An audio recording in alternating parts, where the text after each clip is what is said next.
Les voies pour comprendre, ou les différentes voies de la compréhension. S'il y a une chaise devant toi qui est vide, faut l'occuper. Hein? Yeah. Les mamans, venez devant, il y a la place devant. Venez devant, occupez les places de devant. Les chants, occupez les places qui sont ici. Ceux qui vont venir après vont suivre. Je parle sur quel thème? Les voies. Les voies de la compréhension. Hier, j'écoutais Pasteur Mohamed. Il fait un séminaire actuellement sur le couple. Les couples, les foyers. Et je veux vous encourager, si vous êtes mariés, à suivre ce genre de séminaire. C'est vraiment... ma femme et moi, c'est un de nos secrets. On suit beaucoup les messages sur les couples, sur les foyers, sur la famille. On suit beaucoup. Et on le suit à deux. Voilà. Hier, mon épouse a dit, mais les gens qui sont venus seuls dans le programme, là, pourquoi ils ont fait ça? Que ce genre de message là, on écoute avec son conjoint, son fiancé ou son épouse. Amen. Mais pendant que le pasteur était en train de prêcher, j'ai dit au Saint-Esprit, mais comment il comprend tout ça? Comment? Parce que c'est un père, quand vous l'écoutez, vous réalisez qu'il a un niveau de compréhension de la parole qui est très poussé. Il y a ce que nous on enseigne, mais on veut plus. Et quand vous voyez quelqu'un qui a plus, vous savez le reconnaître, vous savez l'admirer et vous savez le célébrer. Et pendant que j'étais en train de m'interroger, quand il parlait, le Saint-Esprit a commencé à me parler. Il m'a dit en fait, il y a 3 voies par lesquelles un homme peut comprendre la parole. Je vais t'enseigner ces 3 voies. Yes. Et hier nuit, j'ai commencé à apprendre, j'ai pris mon téléphone, j'ai commencé à noter les choses que le Saint-Esprit m'a données.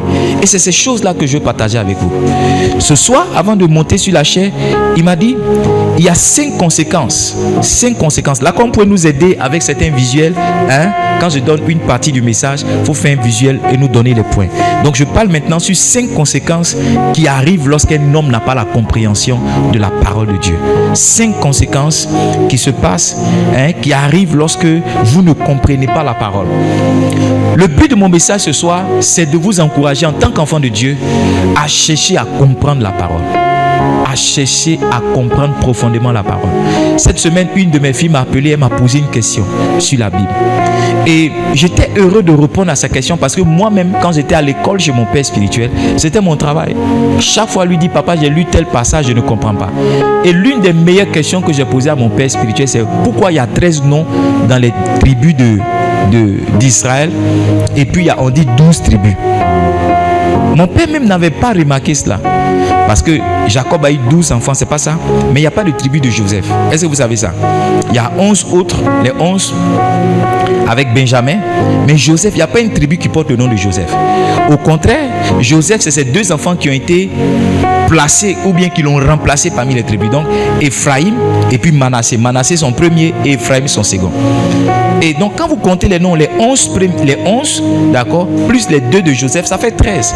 Et j'ai posé la question à mon père, pourquoi on dit 12 tribus d'Israël et pourquoi pas 13? Mon père m'a dit, je te reviens.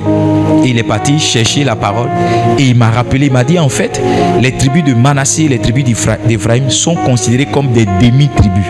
Donc, ça fait 11 grandes tribus plus 2 demi-tribus, ça fait exactement 12 tribus. Tu vois, toi-même, tu ne savais pas. Mais tu vois, c'est ma quête de la compréhension de la parole. C'est mon désir de comprendre ce que je lisais, ce que je méditais. C'est ce désir-là qui m'a amené à poser ce genre de questions et qui m'a amené justement à avoir la réponse. Voici ce qui se passe lorsqu'un homme ne comprend pas la parole. Je veux que tu notes. Donc, à travers mon message, je veux t'encourager à chercher la compréhension de la parole. À chercher à comprendre la parole. Cherche à comprendre la parole. Yes. Hébreux chapitre 5 verset 11. La première conséquence, il faut noter, lorsqu'un homme ne comprend pas la parole, on ne peut pas lui enseigner des choses difficiles. On ne peut pas lui enseigner certaines choses difficiles. Et laissez-moi vous dire que dans la marche avec Dieu, il y a certaines choses qui sont difficiles. Quand on dit difficile, ça veut dire des choses qui sont d'un certain niveau de compréhension. Quand vous êtes à l'école primaire, on vous dit que dans 2, on ne peut pas enlever 3. À qui est-ce qu'on a dit ça? Yes. Dans 4, on ne peut pas enlever 5. On vous dit ça parce que comment est-ce qu'on va vous expliquer? À l'école primaire, on t'explique, on dit tu as 5 bonbons et dans 5 bonbons, on enlève 2 bonbons. Il reste combien? Tu dis 3. Maintenant, on va te dire tu as 5 bonbons et dans 5 bonbons, on enlève 6. Ta propre fille même va te dire que tu es tombé sur la tête. Donc, c'est une chose qui est difficile pour un enfant à comprendre. C'est une chose qui est difficile pour un enfant à faire comment? À comprendre. Donc, quand un enfant n'a pas la compréhension, on ne peut pas lui enseigner ces choses difficiles. Vous connaissez, pour ceux qui sont allés au collège, développement, réduction, factorisation. C'est pas ça? On dit A plus B le tout au carré égale à A carré plus 2AB plus B carré. Vous vous rappelez de ça, non? A moins B le tout au carré égale à A carré moins 2AB plus 2B carré. On vous enseigne ça, non? Mais quand tu es à l'école primaire, comment on va t'enseigner? B carré, carré, c'est quoi? Quand on était plus petit, j'avais mon nom qui était en classe de première ou bien terminale. Il écrivait des trucs bizarres au tableau. Il écrit des X, il met 2, il met 3, il met 4. On dit, mais tonton, qu'est-ce que tu fais? Il dit, non, quand vous allez arriver à mon âge, vous allez comprendre ça.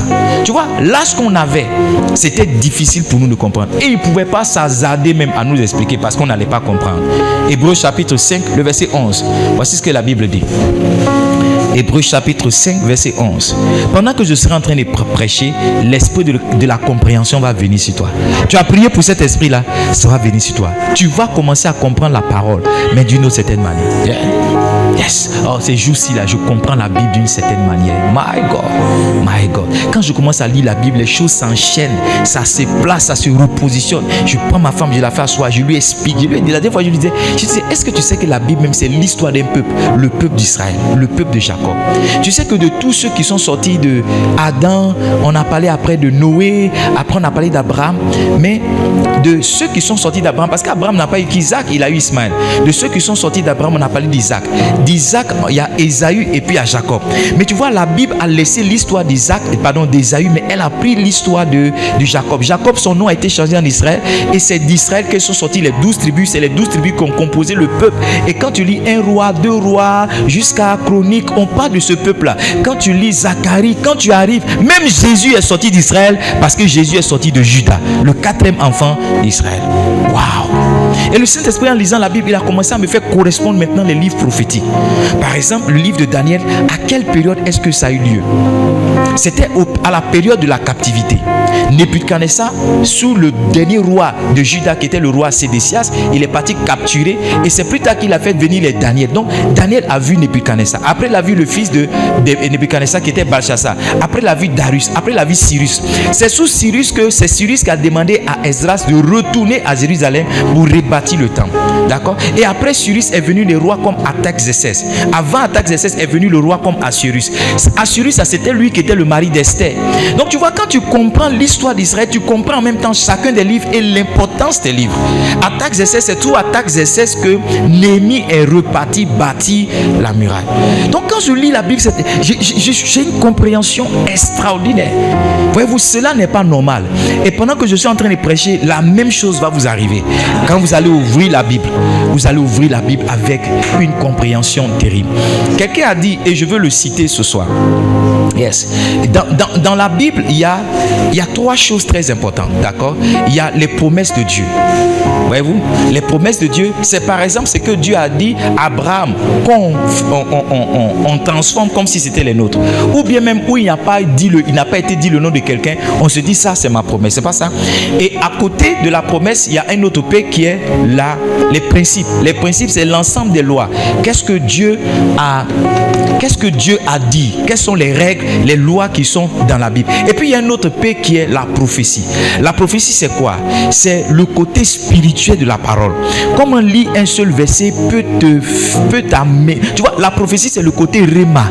Quand tu lis quelque chose, tu sens que ça te concerne. J'ai lu 1 Pierre le chapitre 2 à partir du verset 4 jusqu'au verset 5, et à travers ce passage-là, Dieu m'a dit, regarde, lève-toi, bâtis-moi une maison spirituelle. La vision est venue alors que j'étais en train de lire simplement ma Bible. Il y a une prophétie qui est sortie, et c'est cette prophétie-là qui gouverne mon existence depuis environ 10 ans ans maintenant.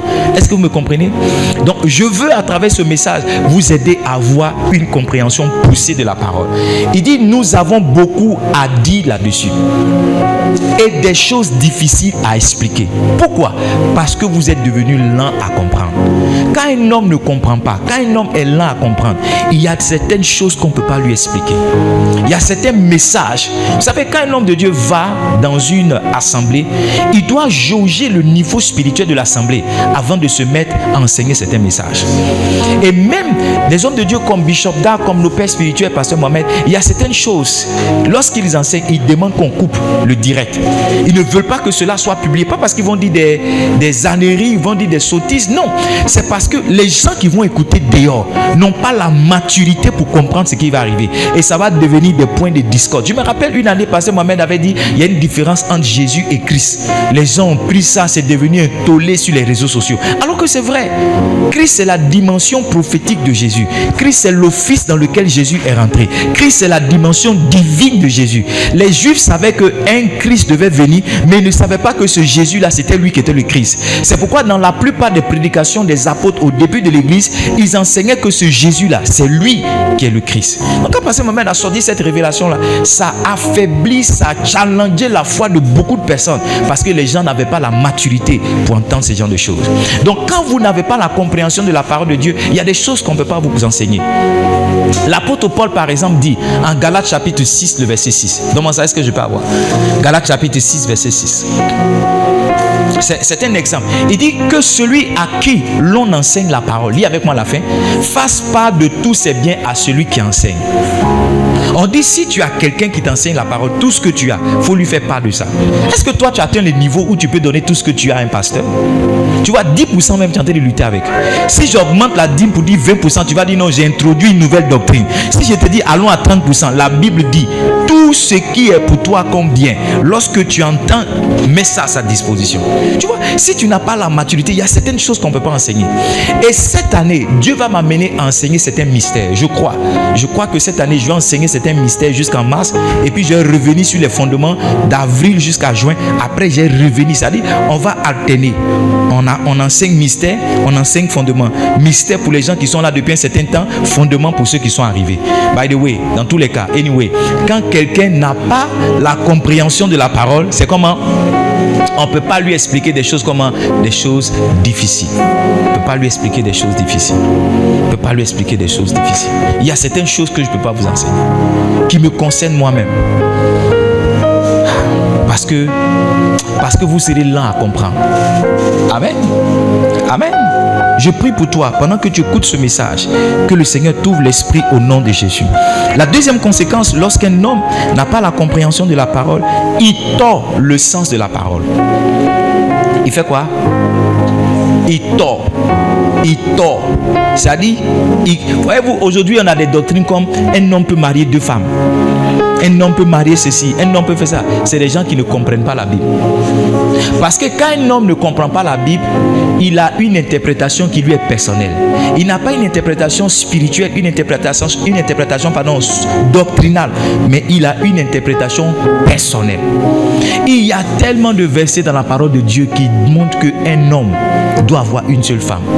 Anyway, tous ceux dans la Bible qui ont eu plusieurs femmes ont eu des problèmes. Si même la Bible t'autorise à avoir plusieurs femmes, quand tu lis la Bible, tu vois que même plusieurs femmes, ce n'est pas la solution. Vous voulez qu'on parle de qui? Abraham? Ça a été chaud lorsque Agar a eu Ismaël.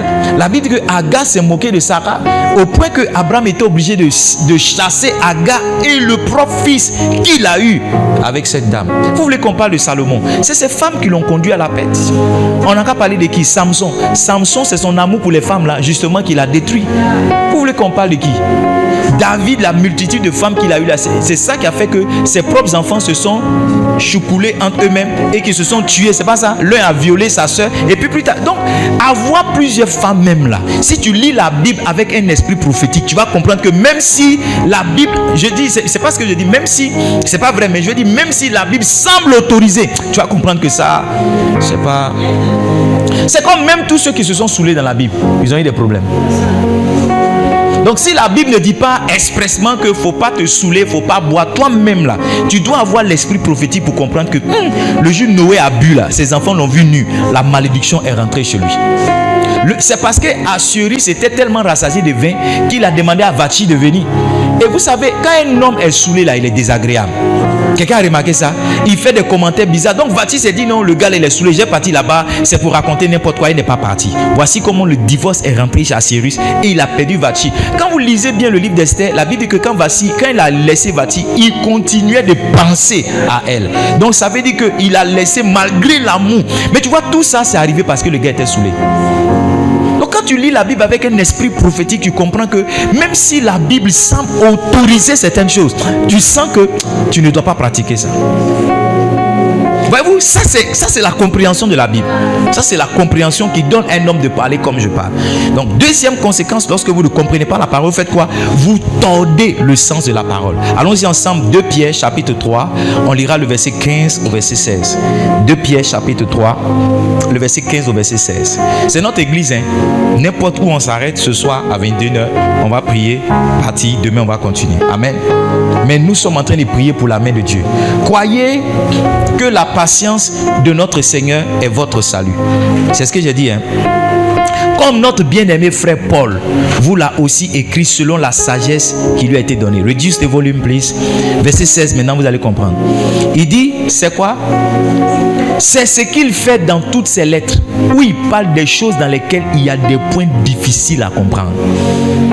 Il y a des points difficiles à comprendre dans la prédication d'un pasteur. Si tu n'as pas l'esprit de compréhension, si tu n'as pas certaine maturité, il dit dont les personnes ignorantes et mal affermies font quoi? Tordent le sens comme celui des autres écritures pour leur propre ruine. Quand tu ne comprends pas la parole jusqu'à un certain niveau, toi-même tu tords le sens de la parole. Tords le sens de la parole. J'étais à une conférence des pasteurs et un parmi nous a demandé est-ce qu'on peut boire, on ne peut pas boire même.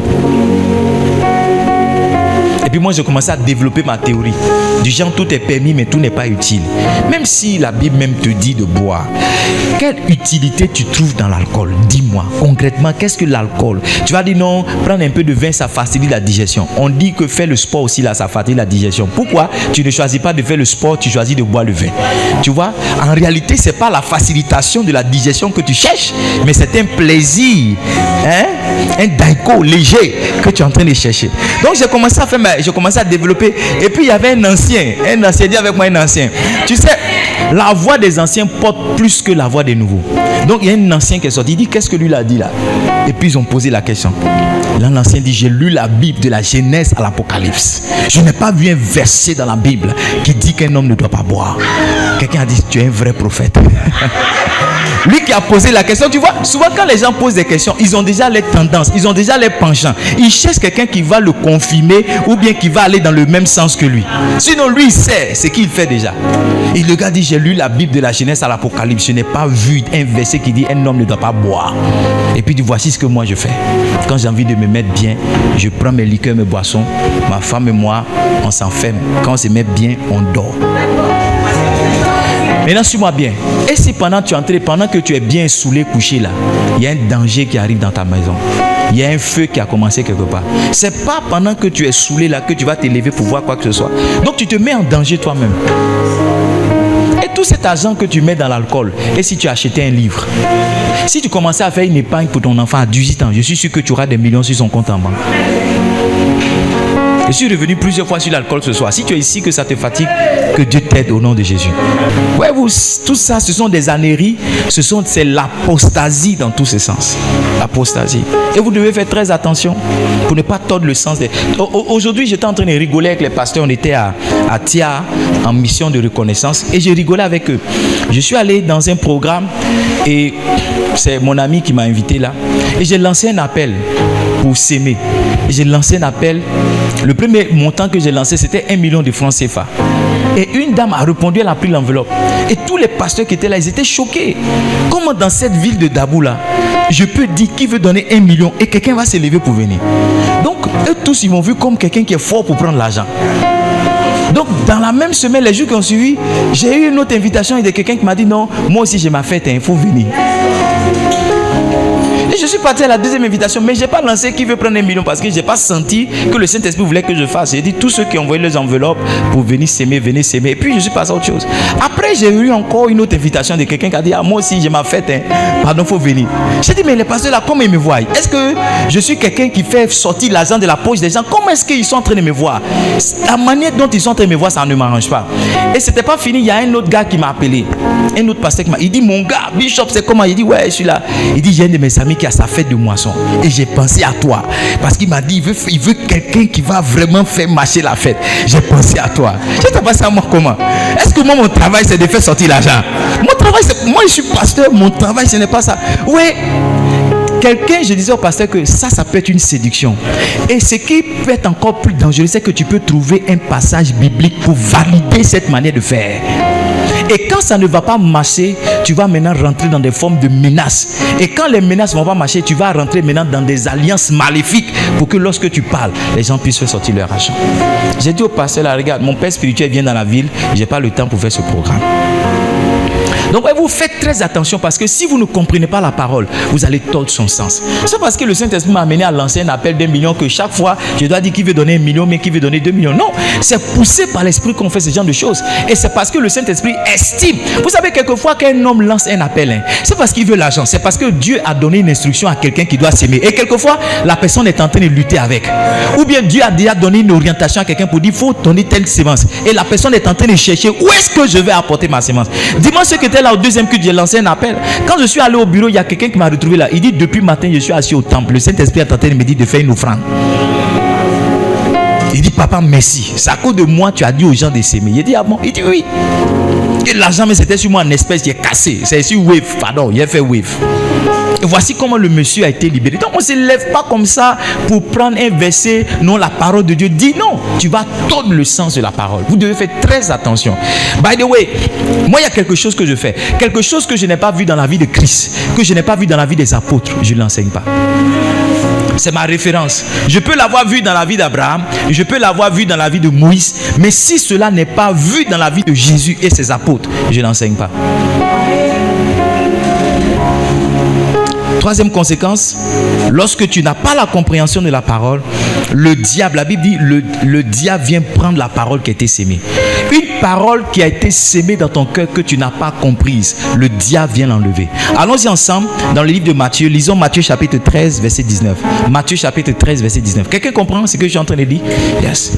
À partir de ce soir, tu auras une compréhension poussée et profonde de la parole. Come on.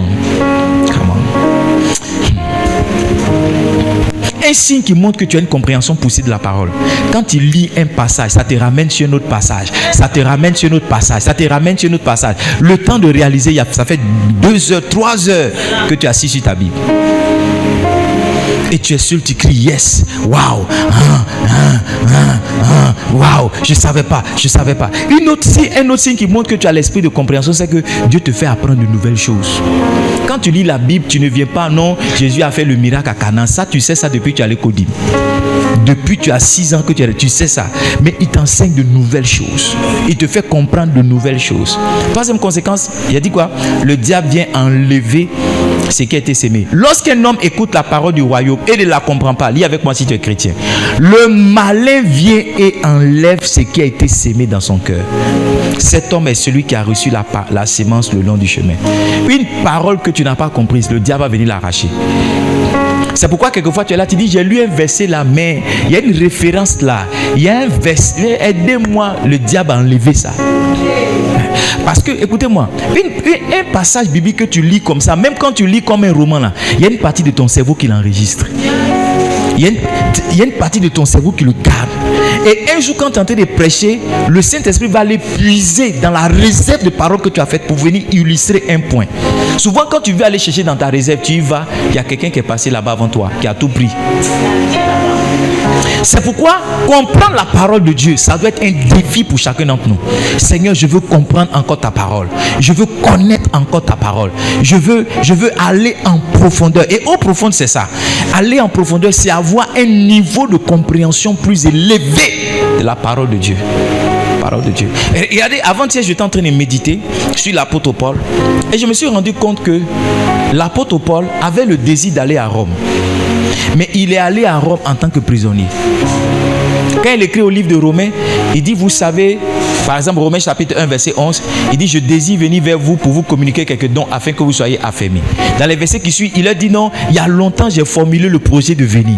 Depuis que l'apôtre Paul était dans sa 3e mission à Corinthe, il a dit à Rome. Mais à l'époque, il ne voulait pas partir. Pourquoi? Parce qu'il dit, je ne voulais pas bâtir sur le fondement. Je me suis fait le devoir de prêcher Christ là où il n'avait pas été annoncé. Donc chaque fois l'apôtre Paul dit qu'il veut aller à Rome, il sent que le Seigneur l'empêche de partir jusqu'à ce qu'il soit arrêté. Quand il était arrêté, le Seigneur lui a dit, ne perds pas courage, je vais t'envoyer à Rome, et de toute façon tu as témoigné de moi, c'est comme ça que tu vas aller. Donc l'apôtre Paul est finalement allé à Rome, mais il est allé à Rome comme un prisonnier. Et le Seigneur m'a fait comprendre que sa volonté ne se manifeste pas toujours selon nos propres plans. La volonté de Dieu peut se manifester, mais d'une autre voie. Écoutez-moi, c'est pas parce qu'il y a des challenges qui t'arrivent que Dieu n'est pas avec toi. La volonté de Dieu, c'est que Joseph devait être premier ministre, c'est pas ça gouverneur. Mais regardez où la volonté de Dieu l'a amené. Parce que pour nous, quand on dit que nous sommes dans la volonté de Dieu, c'est que tout est paisible, tout va bien. Et quelquefois, quand tu vis, quand les choses sont compliquées, les gens disent, oh lui là, il a péché. C'est exactement ce que les amis de Job ont essayé de lui faire comprendre. Ils ont dit à Job que tu ne peux pas avoir une vie d'intégrité puis avoir ce genre de problème. Tu ne peux pas avoir une vie de sanctification. Il y a certainement un endroit où tu as péché, tu ne te rends pas. Et ils ont voulu faire accepter à Job que c'était un pécheur. Mais Job dit non. Pourquoi? Parce que la volonté de Dieu peut susciter certains challenges. Quelquefois même les challenges qui sont suscités, c'est le moyen de Dieu pour te donner un raccourci pour que ça arrive. Lorsque tu ne veux pas aller de toi-même, Dieu envoie certains challenges qui te poussent là, qui t'amènent là, qui te disposent là. Tu vois, si tu ne lis pas la Bible, tu n'auras pas une telle compréhension. Tu vas comprendre un homme de Dieu qui t'enseigne que tu es dans la volonté de Dieu. Quand tu marches dans la volonté de Dieu, tout va bien. Quand tu marches dans la volonté de Dieu, dès que tu marches ici, tu ramasses 10 000. Quand tu es dans la volonté de Dieu, tu ramasses 100 000. Quand tu marches dans la volonté de Dieu, tu ramasses... Non! La volonté de Dieu peut t'amener à la croix. Yes! Jésus a dit non pas ma volonté mais ta volonté. Où est-ce que la volonté de Dieu l'a amené? La volonté de Dieu l'a amené à la crucifixion. La volonté de Dieu l'a amené à la croix. Donc Dieu peut vouloir te lever, c'est ce qu'il veut pour toi. Sauf que le chemin de ton élévation va te faire passer d'abord par une certaine mort, par une certaine souffrance. Mais tu vois, si tu n'as pas une telle compréhension de ce que la volonté de Dieu peut se manifester comme ça, quand tu seras dans les challenges, tu vas dire non. Tu seras toujours en train de dire Seigneur, je me répands. Un péché que tu as commis quand il y avait 15 ans, tu vas toujours croire que c'est en train d'agir dans ta vie. Un hôtel pour lequel tu as fait 5 sacrifices, tu seras toujours en train de renverser cet hôtel parce que tu ne justifies pas comment tu es dans la volonté de Dieu et tu as telle souffrance. Je ne sais pas qui entend mon message. J'ai l'impression que quand la chair est comme ça, je suis plus loin.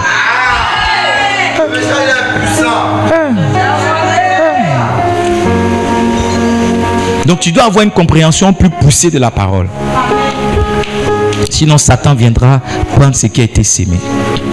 Quand un homme n'a pas la compréhension de la parole, verset 4, quatrième point, il manque de changement. Est-ce que vous arrivez à noter les points? Mettez-le dans le français, voilà, le manque de changement. Dans tous les cas, ça est là-bas. Le manque de quoi? De changement. Tu ne changes pas depuis que tu es à l'église parce que tu ne comprends pas la parole. Quand tu écoutes une prédication que tu as compris là, quand tu sors de chez toi, je vous ai dit qu'un message nous laisse toujours avec quoi? Deux choix, une décision à prendre, une action à poser. Quand tu as écouté un message que tu as compris là, quand tu sors, il y a quelque chose que tu décides, il y a quelque chose que tu fais. Il y a toujours, si tu as compris, il y a quelque chose que tu vas faire, il y a quelque chose que tu vas décider. Et quand les gens n'ont pas compris, on dit, tu passes à prêcher. Là, c'était fort. Papa voulait prêcher, mais il dit non, le Saint-Esprit a changé son message. Il a beaucoup parlé de cœur et ça nous a touchés. Qu'est-ce que le pasteur a dit? C'est qu'il il a parlé de cœur. C'était puissant. C'était vraiment puissant. Moi, c'est la partie qui m'a plu là, mais c'est où les gens commençaient à tomber. C'était fort. Il y avait un frère à côté de moi, il pleurait. Et tu vois, la personne qui est venue à l'église est retournée telle qu'elle est. Il n'y a rien qui a changé, il n'y a rien qui s'est amélioré. Le changement, c'est un processus qui est tel que plus tu t'exposes à la parole de Dieu, plus tu t'exposes, plus il y a des changements qui arrivent. Il y a des transformations qui arrivent. Chaque dimanche, quand tu es là, il y a quelque chose que le Seigneur retire. Il y a autre chose qu'il ajoute. À condition que tu comprennes ce qui est expliqué. C'est pourquoi il n'y a pas... La prière pour qu'un homme change, c'est une bonne chose. Mais le moyen par lequel on change un homme, c'est la compréhension de la parole. Le révérend Béni dit que nous sommes faits de parole. C'est la parole de Dieu, c'est pas ça. C'est la parole de Dieu qui nous a créés. Nous sommes constitués de la parole. Donc les parties de nous qui ne marchent pas bien, on doit nous amener à l'usine qui nous a été fabriquée et retirer les paroles qui ne fonctionnent pas et mettre d'autres paroles. C'est exactement comme ça. C'est pourquoi si tu es sous cette onction, tu es sous ce ministère, 6 mois, ta vie doit changer. 1 an, ta vie doit changer. 3 ans, ta vie doit changer. 6 ans, tu ne dois plus de la même personne. Il y a des gens qui sont venus ici incapables de parler, qui sont des pasteurs. Il y a des gens qui sont venus ici incapables de prier, mais aujourd'hui qui sont des guerriers et des guerriers dans la prière. Et il y a des gens qui sont venus ici incapables, tu vois, mais leur exposition à la parole, chaque jour à ajouter un plus, à retrancher un moins. Chaque jour à ajouter un plus, à retrancher un moins. Jusqu'à ce qu'ils en soient à là où ils sont maintenant. Yes, c'est la parole qui fait cela. Mes enfants vont vous le dire, mon épouse doit vous dire, moi, je me promène avec baffe amplifiée. C'est que j'ai commencé à écouter dans la chambre là. Je m'enverse ça au salon. Je verse ça dans la douche. Oui, je verse ça dans la douche. Je verse ça au garage. Je verse ça à la terrasse. Aujourd'hui, je faisais du sport pendant que ma prédication passait. Yes. Parce que je veux changer. Écoutez, je vous ai dit que l'un des intérêts du changement, c'est de voir quoi? C'est de ressembler à la qualité de notre bénédiction. C'est pas ça. Dieu veut que tu changes pour que la chose qui t'a promis, vous puissiez matcher. Mais j'ai aussi compris que l'un intérêt, peut-être qu'on en parlera demain, l'un des intérêts du changement, c'est aussi ta capacité à faire de nouvelles choses. À faire comment? À faire de nouvelles choses. À faire de nouvelles choses. Tout changement de l'homme l'introduit dans une nouvelle saison de sa vie. Amen. Tout changement de l'homme l'introduit dans une nouvelle saison de sa vie. Demain, je vais vous donner encore d'autres intérêts. 5e point, je donnais un passage, le manque de changement. Allons-y, Matthieu chapitre 13, verset 15. Matthieu chapitre 13, verset 15. Matthieu 13, verset 15. Can we have it on the screen? Je lis pour vous. Car le cœur de ce peuple est devenu insensible. Ils ont endurci leurs oreilles. Ils ont fermé leurs yeux, de peur qu'ils ne voient de leurs yeux, ou qu'ils n'entendent de leurs oreilles, et qu'ils ne comprennent de leur cœur, et qu'ils ne se convertissent. Convertir ici, là, c'est changer. Nous tous qui sommes ici, si on est sincère avec nous-mêmes, c'est une parole qu'on a entendue qui a provoqué un certain changement dans notre vie. Le jour où tu as laissé le faux gars là, le jour où tu as laissé l'alcool, le jour où tu as laissé là, c'est une parole que tu as entendue. Yes. Le jour où tu as décidé d'être un pasteur, d'être une pasteur, c'est une parole que tu as entendue. Yes. Le jour où tu as décidé par exemple d'ouvrir une église, c'est une parole que tu as entendue. C'est une parole que tu as entendue. C'est une parole que tu as comprise. C'est une parole. C'est une parole. Donc il dit, ils ne comprennent de leur cœur qu'ils ne se convertent. Donc ça veut dire que le changement est le résultat de la compréhension. La conversion est le résultat de quoi? La compréhension. Yes. La conversion est le résultat. Tu ne changes pas parce que tu ne comprends pas certaines choses. Est-ce que tu sais qu'on ne parle même pas de la Bible par exemple? Même la vie dans laquelle nous sommes. Il y a certaines décisions que tu commences à prendre. Tu sais pourquoi? Parce qu'il y a des choses que tu as comprises. Tu dis, ah, j'ai compris maintenant. Moi, je n'ai plus me jouer les bêtes. Celui qui vient là, tu m'as giflé coup de tête. J'ai compris maintenant. C'est parce que je lui ai ouvert ma porte qu'il est venu faire les bêtises, non? C'est parce que j'ai pris son enfant. J'ai compris maintenant. Tu vois, il y a certains changements que tu provoques toi-même dans ta vie à cause de certains enseignements, à cause de certaines choses que tu as comprises. Yes. Avant que je ne donne le 5e point, on peut récapituler 5 conséquences de manque de compréhension de la parole. Première conséquence, c'est quoi? Montre la gamme. On ne peut pas croire, quand tu ne comprends pas la parole, on ne peut pas t'enseigner des choses difficiles. Yes. Deuxième, quand tu ne comprends pas, tu tords le sens de la parole. Yes. Troisième, le diable vient prendre la parole qui a été sémée. Sémée, il y a mieux à la fin. 4e point, le manque de changement. Yeah. 5e point, il faut noter. Parce qu'on peut avoir ça à l'écran. 5e point, quand tu ne comprends pas la parole, tu n'es pas guéri. Tu n'es pas guéri, c'est quoi? Ça veut dire que tu n'expérimentes pas la puissance de Dieu. Le même passage qu'on a lu, on s'est arrêté sur l'avant-dernière phrase. Mais la dernière phrase dit, qui ne comprennent de leur cœur, qui ne se convertissent et que je ne les guérisse. Guérir, si vous savez, c'est voir l'action de Dieu. Dieu ne peut pas agir dans ta vie au-delà de ton niveau de compréhension de ses mystères. Never. Chaque fois que Dieu veut faire quelque chose dans ta vie, il y a une compréhension qu'il va te donner. Quand Dieu a voulu me faire rentrer parmi les grands, il m'a enseigné comment les grands marchent. Il m'a enseigné comment les grands fonctionnent. En d'autres termes, la qualité de ce que Dieu me fait comprendre dans une saison est pour moi un indicatif de ce qu'il veut faire pour moi. Est une indication de ce qu'il veut faire pour moi dans les jours qui arrivent, dans les mois qui arrivent, dans les années qui arrivent.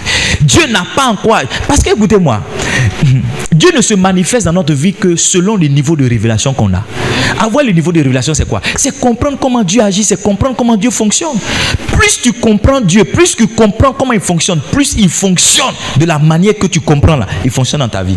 Et il y a des gens qui ne savent pas que, par exemple, tout à l'heure on a prié pour la vieillesse. Tu vois, tu déprimes à cause de ton âge, parce que le monde t'enseigne que si à un certain âge tu n'as pas certaines choses, tu as manqué ta vie. Maintenant, moi je suis venu te dire, avec la parole de Dieu à l'appui, que 75 ans, c'est à cet âge-là que pour Abraham a commencé. 80 ans, c'est à cet âge-là que pour Moïse a commencé. Même, comment il s'appelle, Caleb, à 80 ans, il a dit, il est encore jeune et frais pour aller conquérir une montagne et renverser tous ceux qui sont là-bas. Ça veut dire que tu peux avoir manqué ton enfance, ta jeunesse, ton âge adulte, mais Dieu peut te restaurer dans ta vieillesse. Mais si tu ne sais pas que Dieu est capable de faire ça, tu vois, tes pensées, tes dépressions que tu as, ça va te donner AVC, tu mourras. Alors que Dieu, quand tu vas aller au ciel, Dieu va ouvrir ta paille pour dire, regarde, à 82 ans, j'avais prévu que tu sois ça. Mais tu vois, tu as des cheveux blancs, hein? Tu ressembles à quelqu'un qui est vieux, hein? Mais c'est la réflexion.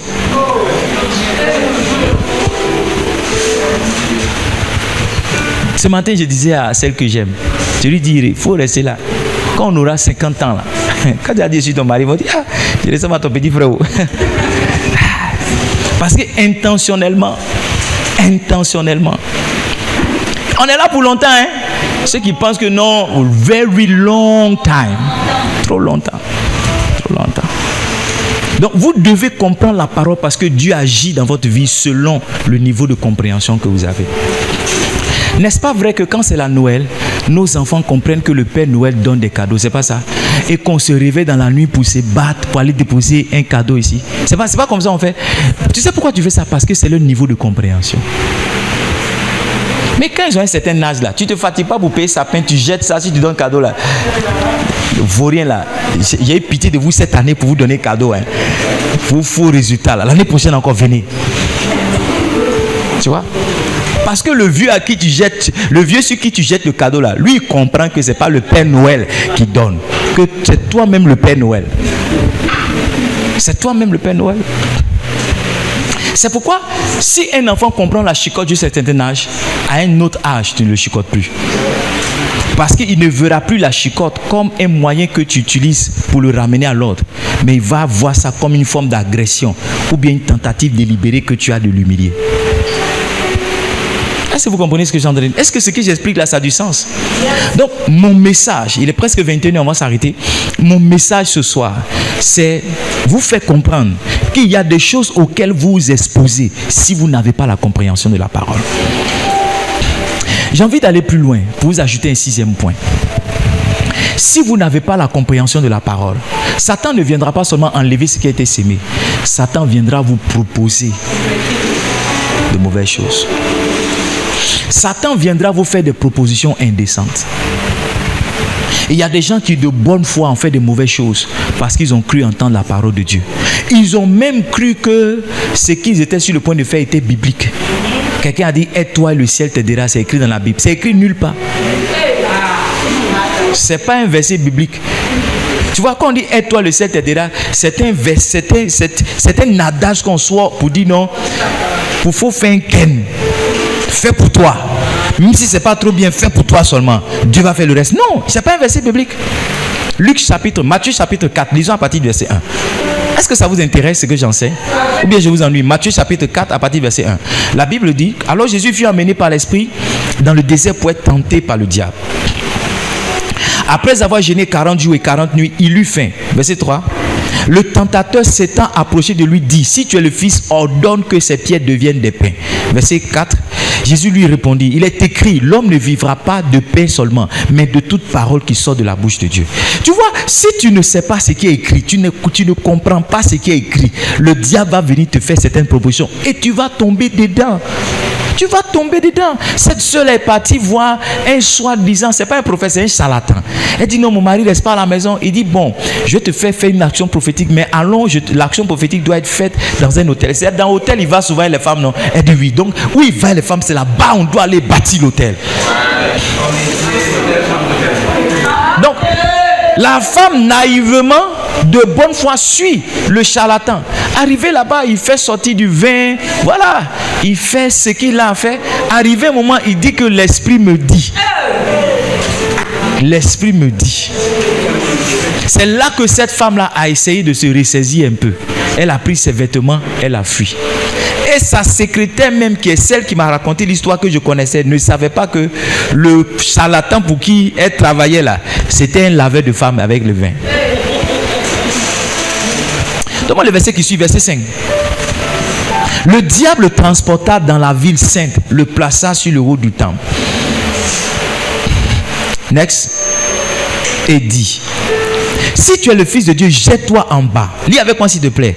Car il est écrit, il donnera des ordres à ses anges à ton sujet. Ils te porteront sur leurs mains de peur que ton pied ne heurte contre. Ça veut dire que le diable connaît la parole. Si le diable connaît la parole, il peut la mélanger pour mettre dans ton esprit. Maintenant, si toi qui es assis, tu n'as pas la compréhension de la parole, ça veut dire que tu es une victime même. Pas potentielle, mais tu es une victime avérée, attestée, prouvée de l'ennemi. Et combien de personnes n'ont pas fait de mauvaises choses parce qu'elles ont semblé lire ça dans la Bible, ou bien elles ont semblé avoir entendu une certaine voix qui leur a dit. Vous voyez, ces pasteurs-là qui ont commencé à me donner ces invitations-là, non, viens dans ma fête, viens dans ma fête. La vérité, c'est que quand j'y vais, ils vont me faire une semence. Ils vont me faire une semence. Ils vont dire, ah, le pasteur est venu, il a mobilisé 5 millions, on va lui donner peut-être 500 000. Tu vois, c'est l'argent que je peux avoir. Dans cette vie où je suis là, quelqu'un m'a dit, mais pourquoi cracher sur tel argent? Mais tu vois, comme je connais le fonctionnement de la parole, comme j'ai la compréhension de la parole, je vais comprendre que je suis en train de me mettre en danger. Yes, je vais comprendre que ce que je suis en train de faire n'a aucun fondement biblique. Je suis simplement rentré dans un commerce et avec ça, l'ennemi va faire de moi sa proie. Parce que quelquefois, quand Satan fait comme ça, il te laisse faire, il te propose des choses. Arrivé un moment, il sort les dossiers qu'il a contre toi et commence à t'accuser. Il dit, deviens mon serviteur. Sinon, je révèle ça. Sinon, je révèle tel scandale. Je fais ceci et fais cela. Avoir la compréhension de la parole, ça doit être un défi pour chacun d'entre vous. Je ne suis pas en train de parler, non, il faut lire la Bible. Je disais à qui, pasteur Christelle ce matin, je lui ai dit que mon challenge, c'est pas de dire non, j'ai lu la Bible 17 fois, j'ai lu la Bible 30 fois. Non, tu as lu la Bible 100 fois et tu as le même caractère. Tu as compris quoi quand tu as lu la Bible? C'est ça qui est le point. Je veux lire seulement un chapitre de la Bible et avoir une compréhension poussée de toute la parole. Maintenant, ce n'est pas aussi une excuse pour dire non, je ne vais pas lire toute la Bible. Je vais lire toute la Bible, c'est vrai. Mais je suis en train de prendre mon temps parce que ce que je suis en train de chercher, ce n'est pas le défi de l'avoir fait 3 ans, 3 fois, 5 fois. Ce que je suis en train de chercher, c'est le défi de la compréhension de la parole. Ça sert à quoi, by the way, de lire quelque chose que tu ne comprends pas?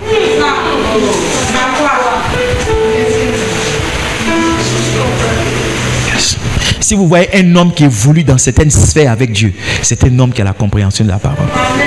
C'est un homme qui a compris quelque chose qu'on n'a pas compris.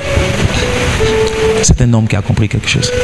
C'est un homme qui a attrapé quelque chose que les autres n'ont pas attrapé. Peut-être que je dois m'arrêter ici ce soir. On va prier. Demain, je vais vous enseigner les 3 voies par lesquelles tu dois avoir la compréhension. Yes. 3 voies. Demain, je vais parler de la main de Dieu aussi. Laissez-moi dire quelque chose sur la main de Dieu. La main de Dieu, c'est une expression figurative. Chaque fois qu'on parle de la main de Dieu, n'est-ce pas vrai que ton cerveau essaie d'imaginer une main tendue? Qui son cerveau fait ça? Voilà. Donc c'est une expression figurative. Ça veut dire que ça te donne une image, mais qui traduit plusieurs sens. Le premier sens de ce que la main de Dieu est, c'est le jugement de Dieu. Acte chapitre 13, verset 7. Si tu es assis, si que la main de Dieu est contre toi, aucun prophète ne peut te sauver. Il y a un animal, je ne sais plus son nom, trouvez-moi son nom sur Google. Une fois qu'il t'a saisi, même si on coupe sa main Une fois qu'il l'a fermé comme ça, personne ne peut enlever. Ça doit être Kuala, quelque chose comme ça. Même si on a coupé sa main, la partie de sa main qui va rester sur toi là, ça n'enlève pas. Yes. C'est comme ça la main de Dieu est. Si Dieu a décidé de te gifler, Dieu t'a pas pour toi, hein.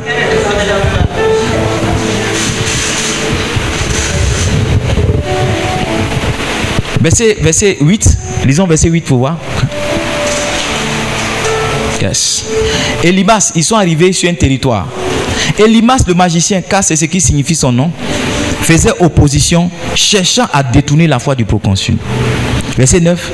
Alors Saul, appelé aussi Paul, rempli du Saint-Esprit, fixa les regards sur lui et dit, verset 10, homme plein de toute espèce de ruse et de fraude, fils du diable, ennemi de toute justice, ne cesseras-tu pas de pervertir les voies droites du Seigneur? Verset 11, regarde ce qui va lui arriver. Maintenant, lis avec moi, voici la main du Seigneur est sur toi, tu seras aveugle. Tes ennemis ne savent pas, mais quand ils travaillent contre toi, ils activent la main de Dieu contre eux. Yes. Tes ennemis ne savent pas, mais quand ils font certaines choses contre toi, ils pensent qu'ils sont en train de t'affecter, ils sont en train de te détruire, mais ils sont en train de lever le bras de Dieu qui va peser sur leur vie. C'est pourquoi je veux que ces 3 jours-là, tu dis Seigneur, que ta main se lève contre tous ceux qui viennent contre moi. Laisse tes ennemis avec la main de Dieu. Appelle la main de Dieu sur leur vie. Il dit ennemi de toute forme de justice, ne cesseras-tu pas de pervertir les voies? Maintenant voici la main du Seigneur sur toi. Tu seras aveugle pour un temps, tu ne verras pas le soleil. Lis avec moi. Aussitôt l'obscurité et les ténèbres tombaient sur lui. Il cherchait en tâtonnant des personnes pour le guider. Pour le guider. Aussitôt. Est-ce que vous savez qu'il y a quelque chose de mystérieux qui est sur nos vies, nous tous? Et chacun d'entre nous, selon le niveau de consécration de grâce que nous avons, c'est ce qui définit l'intensité et la profondeur. Cette chose mystérieuse là, c'est ça qui est la main de Dieu. Laissez-moi descendre, Dieu vous dit ça dans les yeux. Il y a des gens qu'on ne touche pas. Il y a des gens, on ne les touche pas.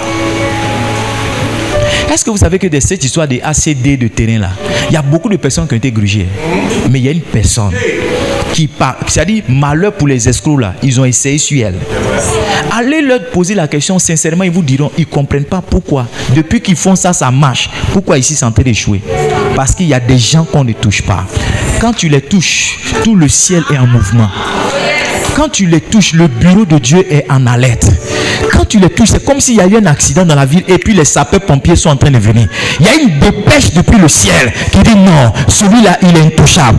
Quelqu'un a touché cette personne-là, il y a quelque chose qui arrive comme une conséquence. Yes. Tu en fais partie. Ces gens-là ont la main de Dieu sur elle. Sur elle. Elle-même, elle n'arrive pas à s'expliquer comment les gens qui sont si puissants peuvent tomber devant eux. Comment les gens qui ont tout ce qu'ils ont. Quand vous lisez l'histoire qu'on vit actuellement, vous comprenez que les escrocs là, ils sont puissants. Il y a des gens derrière eux. C'est parce qu'on ne peut pas tout dire à la télé. Sinon, dans un pays normal, un gars comme ça, tout de suite, il est arrêté à l'instant et jeté en prison. Mais tous ceux qui ont essayé ont compris qu'il n'est que la façade de tout un réseau, de toute une mafia. Mais une mafia devant une personne qui s'est tenue seulement sur les réseaux sociaux et son téléphone, qui est en train de branler tout un système qui est là depuis des années. Et il y a des gens, on ne les touche pas. C'est ça qui est la main de Dieu. Quand tu as la main de Dieu sur toi, quand quelqu'un t'a touché, il sent, sa vie commence à dégringoler. Et tout ce sur quoi il comptait, il s'appuyait pour vouloir te faire tomber là. Il commence à perdre cet appui. Il commence à perdre ses références. Un homme de Dieu, c'est pas un petit. Le pasteur Charles Atukwasi, je lui ai demandé, il dit, papa, est-ce que tu peux venir faire une conférence pour les pasteurs avant la plénière de ce soir? Il dit, mon fils, je ne peux rien te refuser. Il dit, je ne peux rien te refuser. Je ne peux rien te refuser. Demain, je vais parler de la dimension de la faveur. Abel, si tu avais plus de faveur, je t'assure que tu serais encore plus loin que où tu es. Demain, je vais parler de la dimension de la faveur. J'ai compris, hein. On peut faire beaucoup d'efforts et avoir très peu de résultats si on n'a pas certaines faveurs. Je te dis la vérité, si tu connaissais certaines personnes, même sans diplôme, même sans éducation, tu serais chef.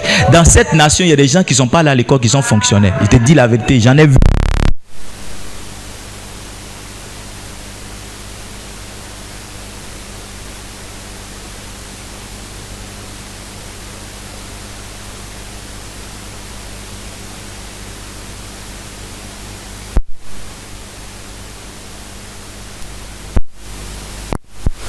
Ça marche maintenant. Demain, je vais parler de la dimension de la faveur. Je vais prier pour toi. Une huile spéciale va venir sur toi. Tu seras favorisé. Tu seras favorisé. Dans cette saison, j'ai vu la faveur dans ma vie.